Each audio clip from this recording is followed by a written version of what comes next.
ప్రయాణం రద్దయిందా? మీ టిక్కెట్ బదిలీ చేయొచ్చు. ఎలాగో తెలుసా? మీరు రైల్వే టిక్కెట్ బుక్ చేసుకున్నాక మీ ప్రయాణం రద్దు అయిందా? మరి మీ టిక్కెట్ పరిస్థితి ఏమిటి అన్నది కలిగే సందేహయే. రైల్వే శాఖ తాజాగా సంచలన నిర్ణయం తీసుకుంది. మీ ట్రైన్ జర్నీ రద్దు అయినా మీ టిక్కెట్ క్యాన్సిల్ చేయకుండానే ఇతరులకే అదే టిక్కెట్ను బదిలీ చేయవచ్చు. అదెలా చేయాలో తెలుసుకోవాలంటే మా జాగో టీవీని ఇప్పుడే సబ్స్క్రైబ్ చేసుకుని మా ఈ వీడియోకు ఓ లైక్ ఇవ్వండి. మా వీడియో లింక్లు ఇతరులకు షేర్ చేయండి. భారతదేశంలో ఇప్పటికీ సామాన్య మధ్యతరగతి నుంచి సంపన్నుల వరకు తమ ప్రయాణాల కోసం రైల్వేలను విరివిగా వినియోగిస్తూనే ఉన్నారు.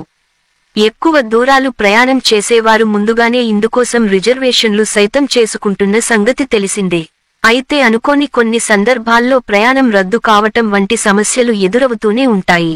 ఇలాంటి వాటికి చక్కటి పరిష్కారం దొరికిందని చెప్పుకోవాలి. దీనిని ఆన్లైన్ లేదా ఆఫ్లైన్ పద్ధతుల ద్వారా పూరించవచ్చు. భారతీయ రైల్వేల ద్వారా దేశంలో ప్రతిరోజూ లక్షలాది మంది తమ గమ్యస్థానానికి చేరుకుంటున్నారు.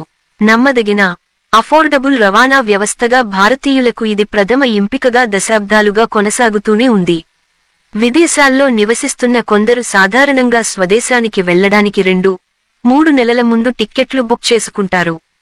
కానీ కొన్నిసార్లు అనుకున్న విధంగా ప్రయాణం చేయడం సాధ్యం కాకపోవచ్చు. అటువంటి పరిస్థితులలో మీరు ముందుగా బుక్ చేసుకున్న మీ టిక్కెట్ను మరొక ప్రయాణికుడికి బదిలీ చేయవచ్చు. ఇలా బుక్ చేసుకున్న టిక్కెట్లపై ప్రయాణికుల పేరు, తేదీని మార్చుకునేందుకు భారతీయ రైల్వే సంస్థ వెసులుబాటును అందుబాటులోకి తెచ్చింది. అనుకోని పరిస్థితుల వల్ల బుక్ చేసుకున్న టిక్కెట్లకు ప్రయాణం చేయటం అసాధ్యంగా మారినప్పుడు టికెట్ రద్దుకు బదులుగా దానిని వేరొకరికి బదిలీ చేసేందుకు అవకాశం వచ్చేసింది. ఇది టిక్కెట్ క్యాన్సిలేషన్ వల్ల కలిగే ఆర్థిక నష్టాన్ని నివారిస్తుంది. సదరు వ్యక్తులు తమ పేరుపై బుక్ చేసుకున్న టిక్కెట్లను తండ్రి, తల్లి, సోదరుడు, సోదరి, కుమారుడు, కుమార్తె, భర్త లేదా భార్య వంటి కుటుంబ సభ్యులకు బదిలీ చేసుకోవచ్చు. ఎడ్యుకేషనల్ టూరిజం, ప్రభుత్వ అధికారుల ద్వారా గ్రూప్ బుకింగ్ల సమయంలో టిక్కెట్లను గ్రూపుల మధ్య బదిలీ చేయవచ్చు. రైలు బయలుదేరడానికి కనీసం 24 గంటల ముందు టికెట్ పేరు మార్పు చేయాలి.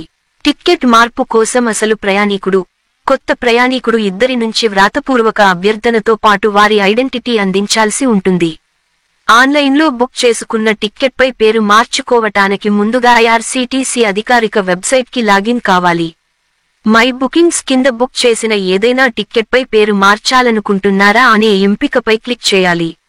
దీని తర్వాత కొత్త ప్రయాణికుడి పేరు వివరాలను పూరించి ట్రాన్స్ఫర్ టికెట్ పై క్లిక్ చేయాలి.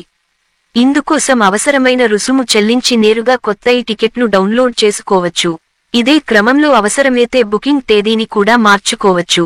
అయితే అది ప్రయాణానికి టిక్కెట్ల అవైలబిలిటీని బట్టి చేసుకోవచ్చు. తేదీని మార్చుకోవటానికి కూడా కొంత నిర్దేశించిన రుసుమును చెల్లించాల్సి ఉంటుంది. ఇదే ప్రక్రియను వ్యక్తులు నేరుగా ఆఫ్లైన్లో పూర్తి చేయటానికి రైల్వే స్టేషన్లోని టికెట్ కౌంటర్కి వెళ్లి దరఖాస్తు ఫారంను నింపి సమర్పించాలి. అధికారులు మీ వివరాలను ధృవీకరించి అవసరమైన మార్పులతో కూడిన కొత్త టిక్కెట్ ప్రింట్ అందిస్తారు. మరి ఇంతటి విలువైన సమాచారం అందించిన మా జాగో టీవీని సబ్స్క్రైబ్ చేసి మా ఈ వీడియోకు ఓ లైక్ ఇచ్చి మా వీడియో లింక్ను ఇతరులకు షేర్ చేయండి.